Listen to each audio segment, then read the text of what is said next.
नमस्कार मित्रों, स्वागत है आपका ज्ञान गंगा आयुर्वेद क्लासेस में। Myself doctor Anil Kumar Patel, MD Ayurveda, Rachana Sharir, assistant professor. आज हम लोग कला शारीर के बारे में पढ़ने जा रहे हैं। जैसा कि हम लोग जानते हैं कि आयुर्वेद के बीएमएस फर्स्ट ईयर के टॉपिक के पॉइंट ऑफ व्यू से या पीजी के पॉइंट ऑफ व्यू से जो कला शारीर होता है बहुत ही बर्निंग टॉपिक है, बहुत ही इम्पॉर्टेंट टॉपिक है।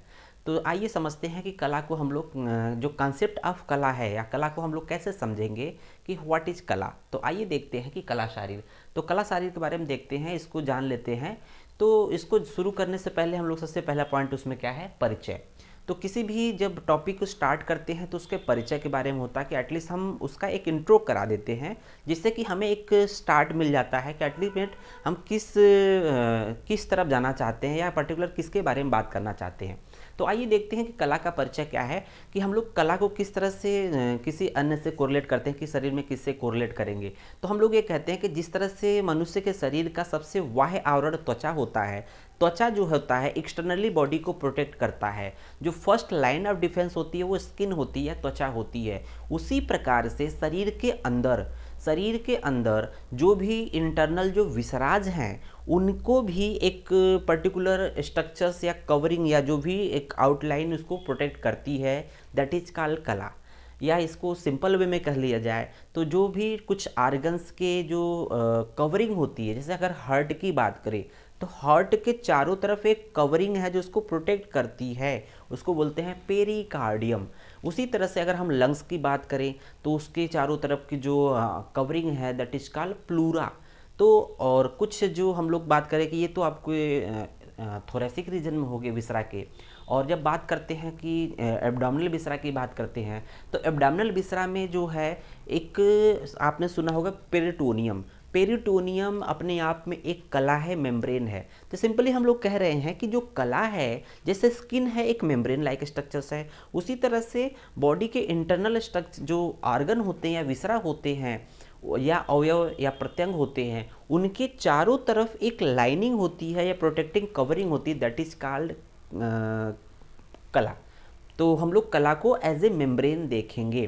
तो कला को मेम्ब्रेन देख रहे हैं जिस तरह से हम लोग एब्डामिन में देखते हैं। तो एब्डामिन में ऐसी कौन सी स्ट्रक्चर है जो मेम्ब्रेन के रूप में कहीं ना कहीं जो एब्डामिनल विसरा को प्रोटेक्ट करती है। तो सबसे बहुत बड़ा जो पॉइंट होता है उसका है पेरिटोनियम। तो कहते हैं ना, पेरिटोनियम एक बैग लाइक स्ट्रक्चर्स होता है जो डबल लेयर्ड होता है। साथ ही साथ एक पेरिटोनियम हर एक विसरा के लिए अलग अलग कंपार्टमेंट बनाता है। अगर हम लोग सिंपल वे में देखें कि अगर जो एब्डामिन होता है, मोस्ट ऑफ द जो विसरा होते हैं वो एब्डामिनल पार्ट में होते हैं।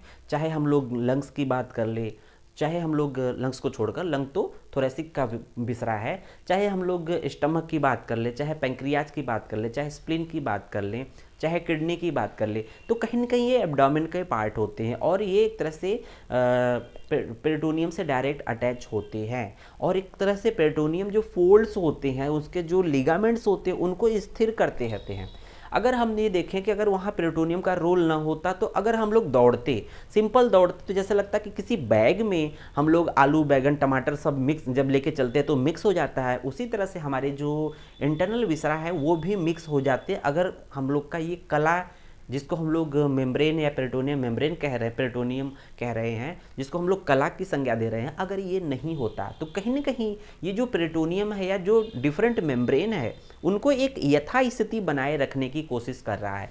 तो यहाँ देख रहे होंगे कि ये थोरेसिक रीजन का पार्ट है, यहाँ पर ये लंग्स है, तो ये लंग्स है, राइट एंड लेफ्ट लंग्स है। और ये लेफ्ट यहाँ पर देखेंगे हार्ट है, ये एक तरह से थोरेसिक पार्ट है। उसके बाद देखेंगे कि ये एब्डोमिनल विसरा है, एब्डोमिनल विसरा में लीवर है, लीवर है, स्टमक है, पैंक्रियाज है, स्प्लीन है, इसके ऊपर किडनी होता है और ये कहीं ना कहीं इंटेस्टाइन है। तो ये जो भी विसरा है एक दूसरे से बिल्कुल जिस स्थिति में है उसी स्थिति में बने रहते हैं ड्यू टू प्रेजेंस ऑफ कला। और एक साथ ही साथ अगर एक पार्ट में इन्फेक्शन हो रहा है, मान लीजिए कि कोई इन्फेक्शन इस पैंक्रियाज में स्प्लीन में हो गया, स्प्लीन में हो गया, तो ये इन्फेक्शन जो है पैंक्रियाज तक नहीं आएगा, क्योंकि ये जो कला होती है इनके बीच का एक बाउंड्री तैयार करती है। ये कला जो है दो अवयव या दो आर्गन के बीच एक बाउंड्री तैयार करती है, जिससे कि इन्फेक्शन पर्टिकुलर एक ही आर्गन तक रह जाए। तो और साथ ही साथ देखेंगे जो स्टमक के ग्रेटर कर्वेचर और लेसर कर्वेचर से जो ओमेंटम होता है तो ग्रेटर कर्वेचर से अटैच ग्रेटर ओमेंटम होता है, लेसर कर्वेचर से अटैच लेसर ओमेंटम होता है, उसको भी हम लोग कला की श्रेणी में डाल देंगे। तो वो भी कला है, एक तरह से मोमेंटम भी एक कला है। तो हम लोग मोमेंटम को क्या नाम देते हैं कि एक तरह से यहाँ पर इसको देते हैं कि एक फैटी एप्रेन होता है। आयुर्वेद में मोमेंटम को एक तरह से वपावहन बोलते हैं, उसका दूसरा नाम तैलवर्तिका है। और मोमेंटम का क्या स्पेसिफिक पॉइंट होता है कि एक तरह से उसके जो पेरिटोनियम होता है, पेरिटोनियम का फोल्ड, एक तरह से फोल्ड होता है ओमेंटम, पेरिटोनियम के फोल्ड होता है ओमेंटम। और उस ओमेंटम में क्या होता है कि जो फैट मॉलिक्यूल होते हैं वो ट्रैप्ड होते हैं, इसको बोलते हैं, इसलिए ओमेंटम को फैटी एप्रन बोलते हैं। और उसी ओमेंटम में क्या होता है, फैगोसाइट्स पाए जाते हैं। अगर किसी भी वजह से यहाँ पर इन्फेक्शन अगर आ जाए एब्डोमेन में तो उसको ट्रैप कर लेते हैं, तो उसको खा जाते हैं, समाप्त कर लेते हैं। तो उस इसलिए इस ओमेंटम में जो फैगोसाइट्स होते हैं या सिंपल ओमेंटम के इस फिजियोलॉजी की वजह से, इस कार्य की वजह से ओमेंटम को दूसरा नाम देते हैं पुलिस बॉडी ऑफ ओमेंटम। तो पुलिस बॉडी ऑफ ओमेंटम, तो ये एक तरह से नाम देते हैं पुलिस बॉडी ओमेंटम। कहीं ना कहीं हम लोग जो प्रोटेक्टिंग नेचर की बात कर रहे हैं कि एक आर्गन से दूसरा आर्गन आपस में चिपके नहीं, अपनी जगह पे मतलब एक दूसरे से उलझे नहीं, उसका जो मेन रोल है वो कला है, दैट इज कॉल्ड ओमेंटम या डिफरेंट मेम्ब्रेन। तो आइए देखते हैं कि अब हम लोग आयुर्वेद कॉन्सेप्ट बात करते हैं कला के बारे में। तो यहाँ देख रहे होंगे कला के बारे में, तो ये एक तरह से कला का परिचय हो गया। तो जिस तरह से हम लोगों ने कह दिया कि त्वचा एक्सटर्नल जो एक्सटर्नल पार्ट को प्रोटेक्ट करता है, उसी तरह से इंटरनल विसराज को या कैविटीज़ के जो विसरा होते हैं, अवयव होते हैं, आर्गन होते हैं, उनको एक दूसरे से सेपरेट करता है, प्रोटेक्ट करता है, दैट इज कॉल्ड कला या मेम्ब्रेन। फिर देखते हैं कला की निरुक्ति। यह सिंपली कहते हैं कि कला की उत्पत्ति किससे हुई है, या इटमोलॉजी सिलेबस में है, इटमोलॉजी ऑफ कला, इटमोलॉजी ऑफ कला, या सिंपल इसको निरुक्ति भी कह सकते हैं, या सिंपली इसकी उत्पत्ति कैसे होती है, आइए देखते हैं। तो इसका जो रेफरेंस है सारंगधर ने प्रथम खंड 9 में दिया है। क्या दिया है, तो यहाँ पर समझेंगे धातु आशय। तो यहाँ देखेंगे दो टर्म है, एक धातु है, एक आशय है। एक धातु है, एक आशय है। तो धातुएं या आशय अर्थात दो धातुएं या धातुओं के दो आशय, मीन्स दो धातुएं या दो धातुओं के दो आशय अंतर के बीच, मीन्स के बीच जो क्लेद, मीन्स धातुओं के, मतलब इसमें कह देंगे कि दो धातुएं या दो धातुओं के आशय के बीच शरीर की उष्मा, तो इसको इस तुरंत यहाँ पर आ जाएंगे, देह उष्मा विपक्ष, दो धातुएं या धातुओं के आशय के बीच, अंतर मीन्स होता है आशय के बीच शरीर की उष्मा, देह उष्मा मीन्स शरीर की उष्मा से पाक होने के पश्चात जो क्लेद उत्पन्न होता है, जो एक गीलापन, एक चिपचिपा पदार्थ रहता है, that is called membranes structures रहता है, उसको हम लोग कला की संज्ञा देते हैं। तो इसको कुछ इस तरह से समझते हैं कि दो धातु का मतलब क्या हो गया, या धातु का आशय। तो आशय की हम लोगों ने संज्ञा दिया था कि वो विसरा जिसके अंदर जो है, जैसे स्टमक की बात करते हैं आमाशय, आमाशय एक हम लोग का आशय है क्योंकि इसके अंदर कैविटी पाई जाती है। साथ ही साथ हम लोगों ने देखा था कि जो ये लंग्स होता है ये भी आशय है क्योंकि इसके अंदर भी कैविटी पाई जाती है। तो इस तरह से हम लोगों ने देखा यहाँ पर कि ये जो दो धातुएं, मीन्स दो धातु मतलब सिंपली ये हार्ट हो गया, ये लंग्स हो गया, या हार्ट के बीच में, लंग्स और हार्ट के बीच में जो एक लेयर, एक सेपरेशन है, वो है किसका, तो लंग्स, दो लंग्स को आपस में कौन सेपरेट कर रहा है, सिंपली बात करेंगे तो ये इसको कहेंगे कि हम लोग एक तरह से इसकी कवरिंग होगी प्लूरल मेम्ब्रेन। तो प्लूरा जो होती है वो दो लंग्स को आपस में सेपरेट कर रही है, इसलिए दो धातु या दो धातुओं के आशय। तो लंग्स क्या है, वात का आशय है, तो वात का आशय है, इसका मतलब कि आशय इन दोनों को सेपरेट कर रहा है ये प्लूरल मेम्ब्रेन। तो इस तरह से कह रहे हैं कि इन दोनों के बीच में शरीर की उष्मा से, जो उष्मा से पाक होने के पश्चात जो क्लेद अर्थात चिपचिपा पदार्थ रहता है उसको हम लोग कला की संज्ञा देते हैं। तो सिंपल हम ये समझते हैं कि जो लंग्स की कवरिंग होती है that is called pleural cavity. तो प्लूरल कैविटी या प्लूरल कैविटी बोलते हैं, उसकी जो प्लूरल कैविटी होती है बाई लेयर्ड होती है, उसके बीच में प्लूरल शैक होता है, उसमें कोई फ्लूड होता है, उसमें फ्लूड होता है, चिपचिपा पदार्थ होता है, इसलिए वहाँ पर कह रहा है क्लेद। क्लेद कहने का मतलब जब वहाँ उसका जब एक्सपेंशन हो, साथ ही साथ कंप्रेशन हो, तो उसमें कोई फ्रिक्शन ना हो। जब लंग्स फैलता है, सिकुड़ता है, तो क्या होता है कि उसके चारों तरफ जो बाई लेयर्ड प्लूरल कैविटी है उसकी वजह से क्या होता है कि उस पर फ्रिक्शन, लंग्स के सरफेस पे फ्रिक्शन ना हो, तो इसलिए कह रहा है कि दो धातु या धातुओं के आश्रय के मध्य शरीर की उष्मा से पाक होने के पश्चात जो क्लेद अर्थात जो दो कैविटी के में फ्लूइड होता है जिसको फ्रिक्शन से बचाता है, दैट इज कॉल्ड कला। तो इसे कला कहते हैं। फिर देखते हैं कला की परिभाषा। तो यहाँ पर हम लोग ने देखा कितना सुंदर तरीके से कला की निरुक्ति की बात किया है शारंगधर ने। तो कला की निरुक्ति या उत्पत्ति के बारे में हम लोगों ने बात कर लिया। आइए बात करते हैं कला की परिभाषा, मीन्स उसकी डिफाइन कैसे करेंगे कि व्हाट इज कला, कला क्या है। तो सिंपली हम लोग देखते हैं धातु आशय अंतर मर्यादा। फिर से वही बात आई, या तो दो धातुएं होंगी, पहला नंबर, दूसरा नंबर, या तो दो धातुएं होंगी या दो आशय होंगे, धातुओं के आशय, या तो दो धातुएं होंगी। तो धातु का मतलब सिंपली हम लोग ये कह सकते हैं कि जैसे ये एक तरह से जो विसराज होते हैं उसको धातु की संज्ञा देते हैं। कहते हैं ना दोष धातु मल मूलम ही शरीरम। तो ये जो विसराज है एक तरह से शरीर के धातुएं हैं। जैसे कहते हैं ना यकृत प्लीहा क्या है, रक्त धातु को रिप्रेजेंट करता है। यकृत प्लीहा क्या है, रक्त धातु को रिप्रेजेंट करता है। कहीं ना कहीं रक्त का निर्माण यकृत प्लीहा पे बेस्ड होता है, क्योंकि रक्त व जो स्रोतस का मूल क्या होता है, यकृत व प्लीहा होता है। तो सिंपली कह सकते हैं कि जो विसराज होते हैं वो धातु की संज्ञा दे सकते हैं। या जो आशय है जैसे आमाशय, तो इसको भी धातु या धातु का आशय है, तो धातु का धात्वाशय अर्थात जो है आमाशय है। ठीक है, तो आम का आशय यहाँ पर है। तो इस तरह से कह रहे हैं कि दो धातुएं या धातुओं के आशय के बीच अंतर, बीच अंतर का मतलब होता है दोनों के बीच, मीन्स दो लंग्स के बीच में जो एक पार्टीशन किसके थ्रू हो रहा है, वो प्लूरल मेम्ब्रेन के थ्रू हो रहा है, कैविटी के थ्रू हो रहा है, उसकी मर्यादा को हम लोग कला संज्ञा कहते हैं। दो धातुएं या धातुओं के आशय के बीच की जो मर्यादा होती है उसको कला कहते हैं। मीन्स जो बॉडी कैविटी होती है उसके दो विसरा या दो जो ऑर्गन होते हैं उनको एक दूसरे से सेपरेट करने का काम जो करता है वो कला है। सिंपली हम लोग बात करते हैं कि जैसे हम लोग बात करेंगे एब्डोमिनल विसरा की, तो एब्डोमिनल विसरा, दो एब्डोमिनल विसरा की बात करेंगे तो हम लोग करते हैं ना कि स्प्लीन और पैंक्रियाज एक दूसरे से अटैच भले ही लेकिन एक दूसरे से सेपरेट हैं। या सिंपली कह दें कि जो डिफरेंट जो इंटेस्टाइन के जो पार्ट है, स्मॉल इंटेस्टाइन लार्ज इंटेस्टाइन के पार्ट है, वो एक दूसरे से सेपरेट हैं। अगर एक जन इन्फेक्शन होता है तो उसको चेक करने के लिए वहाँ लिमिटेशंस या मर्यादा होती है। मर्यादा का मतलब होता है कि हर एक जैसे हम लोग बात करें किसी एक कैंपस की, अगर स्कूल कैंपस की बात करें तो उसकी बाउंड्री होती है एक निश्चित की, इस जो कैंपस की बाउंड्री यहाँ से लेकर यहाँ तक, उसके बाउंड्री के बाहर वो दूसरे की बाउंड्री है, कैंपस है। तो इसलिए मर्यादा का मतलब होता है एक लिमिट होती है, तो वहाँ पर वो जो सेपरेट करती है दो विसरा या अवयव को। इसलिए उसको हम लोग ने देखा कि दो धातुएं या दो धातुओं के आशय की जो बीच की मर्यादा है या लिमिटेशन है उसको हम लोग कला की संज्ञा दे दिए हैं। इसकी रेफरेंस सुश्रुत शारीर चौथे अध्याय के 5वें श्लोक में कहा गया है।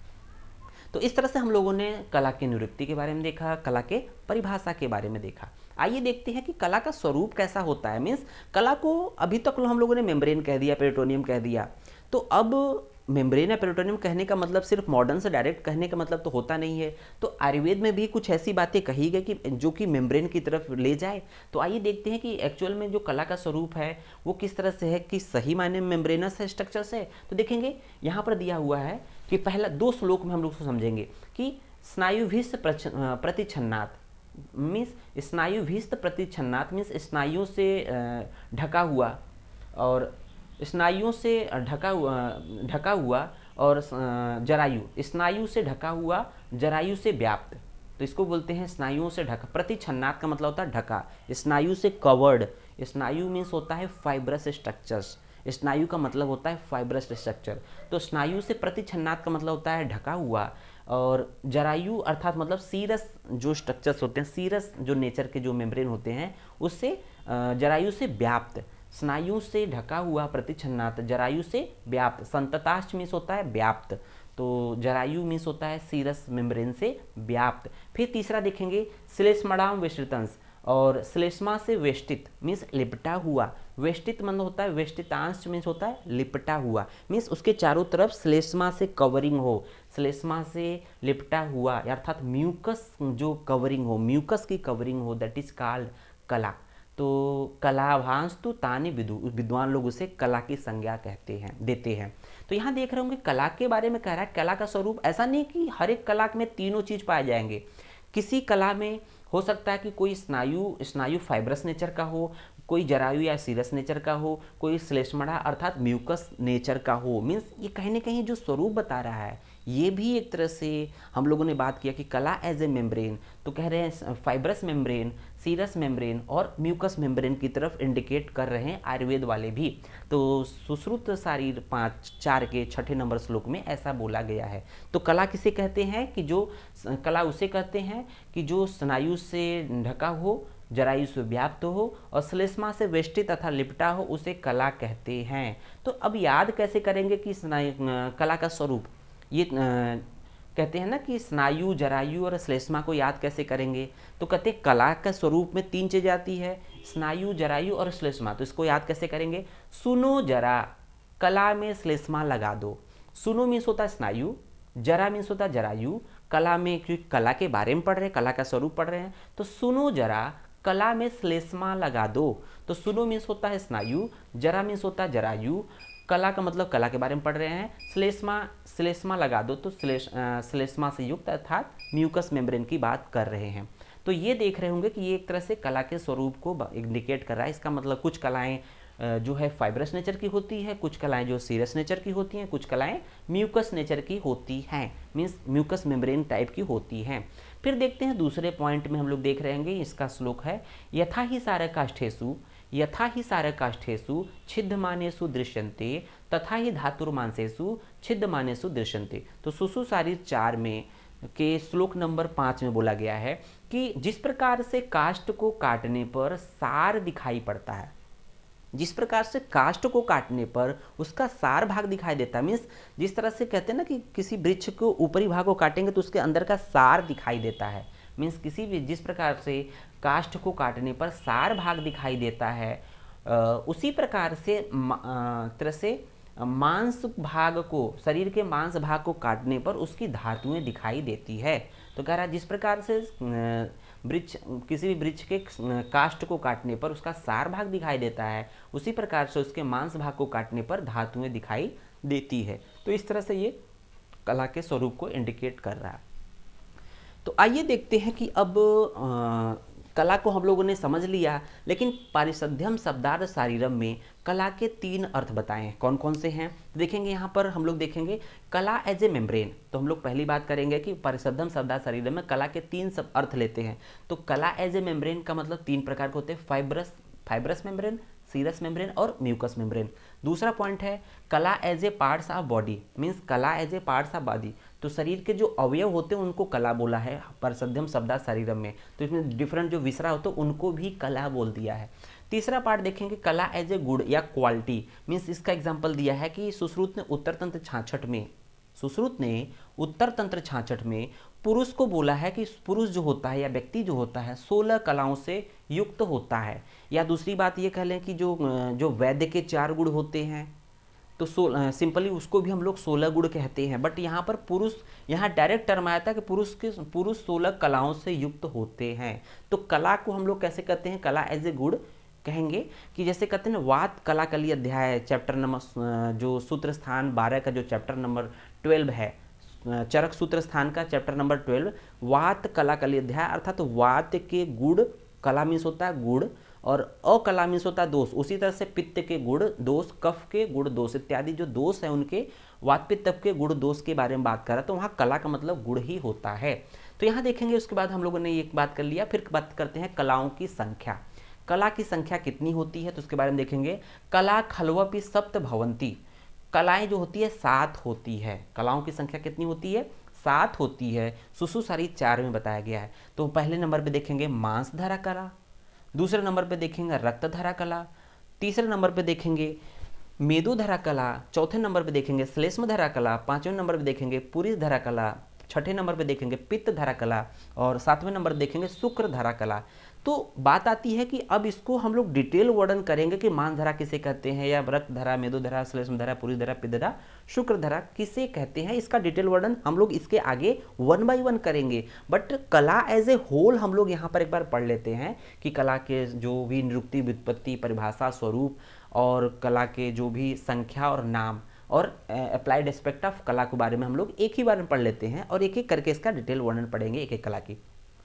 तो यहाँ पर हम लोग को याद करना है कि 7 कलाएं होती है, तो कैसे याद करेंगे। तो आइए देखते हैं कि इसके याद करने का तरीका क्या है। तो हम लोग देखते हैं कि जो पहला वर्ड है, जैसे मांस का माँ है, रक्त का र है, मेद का म है, श्लेष्म का श है, पुरुष का प है, पित्त का पी है, शुक्र का श है। तो इसको हम लोग याद पहले वर्ड से करेंगे। देखेंगे मार, मार मेष, मेद का म, मार मेष, श्लेष्मा का श, और पुरुष का प याद कर लीजिए, पुरुष का प, और पित्त का पी, पप्पी,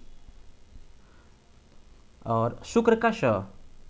तो याद कैसे करेंगे, मार मेष पपिस, मार मेष पपिस। तो प फार हो जाएगा पुरुष, पी फार पित्त ही रहेगा, पी फार पित्त ही रहेगा। देखिए यहाँ पर दो स है, एक श्लेष्म धरा का है, एक शुक्र धरा। तो हम लोग को पता है कि जो सातवें नंबर पे जो धातु होती है शुक्र होती है। सातवें नंबर पे जो धातु है शुक्र है, तो हम लोग उसको जब भी चौथे नंबर पे कभी शुक्र की संज्ञा नहीं देंगे। ध्यान रखिएगा, दो श है ना, तो श्लेष्म धरा अर्थात श्लेष्म अर्थात म्यूकस कफ से संबंधित है। तो यहाँ सातवें नंबर धातु शुक्र होती है, इसलिए हम यहाँ देखेंगे मार मेष पपिश, मार मेष पपीश। तो इस तरह से हमें याद हो जाएगा कि मान धरा, रक्त धरा, मेदु धरा, श्लेष्म धरा, पुरुष धरा, पित्त धरा, शुक्र धरा। इस तरह से हम लोग देखते हैं। उसके बाद देखते हैं एक लास्ट पॉइंट है अप्लाइड एस्पेक्ट ऑफ कला। आखिरकार हम कला को पढ़ रहे हैं, उसका क्या इंपॉर्टेंस है। कला को हम लोग जरूर पढ़ रहे हैं, तो उसका अप्लाइड या क्लिनिकल एस्पेक्ट क्या है उसके बारे में देखते हैं। तो क्लिनिकल एस्पेक्ट को पढ़ने के लिए कुछ जो मेम्ब्रेन है, जैसे जो लंग्स की कवरिंग है उसको प्लूरल कैविटी कहते हैं, हार्ट की कवरिंग है पेरिकार्डियम कहते हैं, या जो डिफरेंट जो एब्डामिन में जो कला को हम लोग कहें कि पेरिटोनियम है, या एक तरह से ओमेंटम है, तो इसको हम लोग उसी के बेस पे अप्लाइड पार्ट देखेंगे, क्लिनिकल पार्ट देखेंगे। तो यहाँ देख रहे होंगे प्लूसी, प्लूरसी तरह क्या कहलाते हैं कि inflammation of pleural cavity. Pleurisy का मतलब होता है इन्फ्लेमेशन ऑफ प्लूरल कैविटी। तो प्लूरल कैविटी क्या होता है, कवरिंग ऑफ लंग्स होता है। तो प्लूरसी का दूसरा नाम क्या होता है, प्लूरल इफ्यूजन, प्लूरल इफ्यूजन। तो इसका दूसरा नाम है आपका प्लूरल इफ्यूजन। प्लूरसी का दूसरा नाम है प्लूरल इफ्यूजन। तो inflammation of pleural cavity is called pleurisy या प्लूरल इफ्यूजन। दूसरे पॉइंट देखेंगे न्यूमोथोरैक्स। तो यहाँ पर अब क्या आ रहा है, न्यूमोथोरैक्स। तो देखते हैं कि जो लंग्स की कवरिंग होती है that is called pleural cavity, उस प्लूरल कैविटी में अगर एयर एंट्री कर जाए, अगर एयर की एंट्री कर जाए, हो जाए, तो क्या हो जाएगा, उसको बोलते हैं नीमो मीन्स होता है एयर, नीमो मीन्स होता है एयर, न्यूमोथोरैक्स थोरेसिक रीजन में होता है। तो प्लूरल कैविटी में अगर एयर एंट्री कर जाए तो उसको बोलते हैं न्यूमोथोरैक्स। नेक्स्ट थर्ड नंबर पे देखेंगे हीमोथोरैक्स। अगर उस प्लूरल कैविटी में, जो प्लूरल कैविटी का जो स्पेस होता है उसमें अगर ब्लड एंट्री कर जाए या ब्लड का सिक्रीशंस हो जाए, दैट इज कॉल्ड हीमोथोरैक्स। हीम मतलब ब्लड। उसके बाद देखेंगे अगर हाइड्रो और नीमोथोरैक्स मीन्स उस प्लूरल कैविटी में वाटर भी आ जाए, एयर भी आ जाए, वाटर के साथ साथ एयर भी ज़्यादा मात्रा में आ जाए, तो उसको बोलेंगे हाइड्रोनीमोथोरैक्स। उसके बाद देखेंगे कि पेरिटोनियल इफ्यूजन। तो मीन्स अब हम लोग एब्डामिन में एंट्री कर गए हैं, पेरिटोनियम से संबंधित कर रहे हैं। तो peritoneal effusion means peritoneal cavity का जो एक तरह से इन्फ्लेमेशन होता है। फिर देखेंगे एसाइटिस। एसाइटिस क्या होता है कि अगर पेरिटोनियम कैविटी में वाटर का एब्जॉर्प्शन, वाटर का एक्युमुलेशन हो जाए, पेरिटोनियल कैविटी में अगर फ्लूइड एक्युमुलेट हो जाए, that is called ascites. Ascites जिसको जलोदर भी बोलते हैं, आयुर्वेद में एसाइटिस को जलोदर भी बोलते हैं। जलोदर, जलोदर का मतलब पेट में पानी भर आना, सिंपली कहते हैं पेट में पानी भर आना। फिर देखते हैं एक पेरिटोनाइटिस। पेरिटोनाइटिस का मतलब होता है पेरिटोनियम कैविटी का इन्फ्लेमेशन। पेराइटोनाइटिस मैंने पेरिटोनियम कैविटी का इन्फ्लेमेशन होना। फिर लास्ट में है नीमोपेरिटोनियम। नीमोपेरिटोनियम में पेरिटोनियम कैविटी में जो है एयर का आ जाना, दैट इज कॉल्ड नीमोपेरिटोनियम। तो इस तरह से हम लोग कला के बारे में, कॉन्सेप्ट ऑफ कला को समझ लिया, कला एज ए मेम्ब्रेन। तो इस तरह से हम लोगों ने समझ लिया, और मेरे हिसाब से आप एक बार इसको पढ़ लेंगे और एक ही बार में याद हो जाएगा। अगर अच्छा लगे वीडियो तो ज़रूर कमेंट करिए, जिससे मेरा मनोबल और भी बढ़ेगा। धन्यवाद।